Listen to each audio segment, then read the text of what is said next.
আসসালামু আলাইকুম ভিউয়ার্স, যে যেখান থেকে আমার ভিডিওটি প্লে করছেন সবাইকে আন্তরিক অভিনন্দন ও ভালোবাসা রইল। আজকে আমি সুনামগঞ্জ জেলা জগন্নাথপুর থানায় একটি দরিদ্র ফ্যামিলির ঘরে আছি। দেখেন পুরাটা ঘরে পানি, দেখেন পানি পুরাটা ঘরে, অনেক পানি আছিল, প্রায় কোমর পানির মতো পানি আছিল। তারা খুবই দারিদ্র, দেখেন তাদের কি অবস্থা।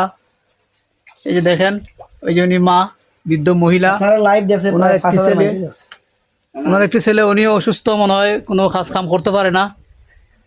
তো সবাই একটু ভিডিওটা যদি আপনার যদি আর্থিক সহযোগিতা করার মতো ক্ষমতা না থাকে, যদি একটি শেয়ার হইলেও করবেন, যাতে এমনও হতে পারে আপনার একটি শেয়ারে একটি হৃদয়বান ব্যক্তির কাছে ভিডিওটি পৌঁছতে পারে, তার হয়তো দয়া মায়া লাগতে পারে, তাদেরকে সহযোগিতার হাত বাড়িয়ে দিতে পারে। মা একটু কিছু কইন গো, আপনি কইন কিছু। আমরা একটু শেয়ার দিগ